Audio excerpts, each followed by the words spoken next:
Now here's the reality, guys. There's a lot of implications about salah that many Muslims think they understand. Like for example, what is the ruling about, not folding the hands? And you just keep your hands down and you pray. What happens if I just want to hold one hand and not the other? What happens if I take left hand over right and not right hand over left? What happens if I put my hands below my belly button or I put my hands on the chest here? What happens instead of saying Allahu Akbar, I say Ar-Rahman. I don't say Allahu Akbar. I start off with something else. What happens if in Surah Al-Fatiha I start off and I recite and then I say صِرَاطَ الَّذِينَ أَنْعَمْتَ عَلَيْهِمْ. I said صِرَاطَ الَّذِينَ. I mentioned something wrong. There's no such word in Arabic as al-lazi or lazina. There's no such word in Arabic. What does that do for the salah? Does the salah still count? Does my Fatiha count? According to the majority of scholars, the whole salah is nullified. Some ulama said if you are praying behind an imam and he says Sirat al-lazina, it is permissible for you to walk out of the salah and break from him. Do not follow him because his salah was nullified. So what do?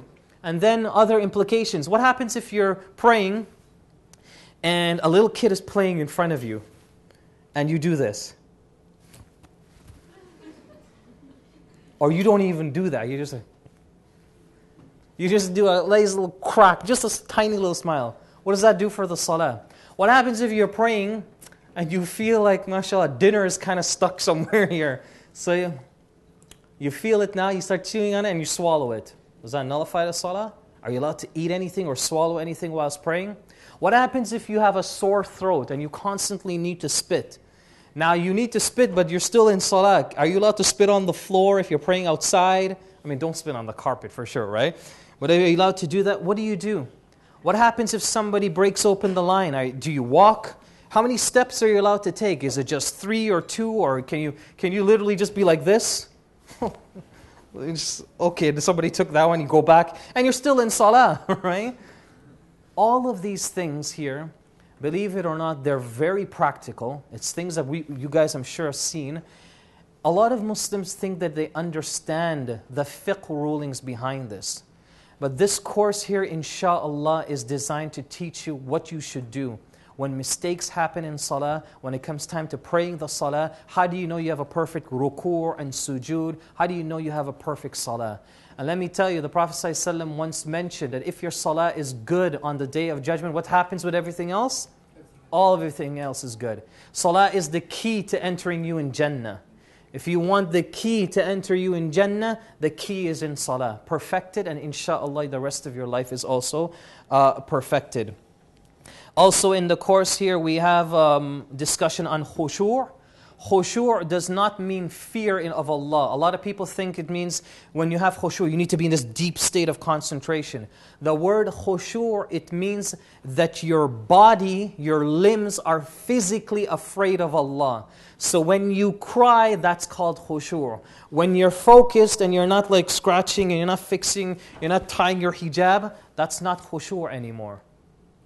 So khushu' is that your body itself illustrates a fear to Allah Azza wa Jal. How do you develop it? The course is going to teach you that. And then of course, as we mentioned, also it's going to have common mistakes in prayer. Common mistakes in prayer. So it's like the person who's praying. He's praying. And he's just praying.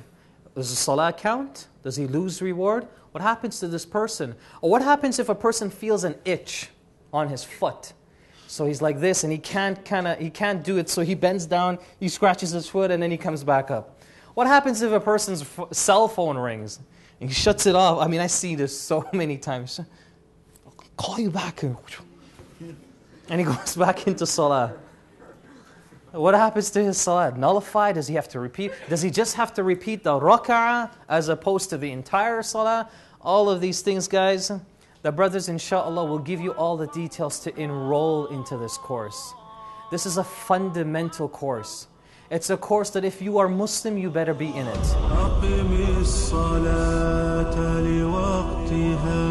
وأجب نداء السماء أوقف فؤادك هاهنا وامسح عن الروح العنا هي قرة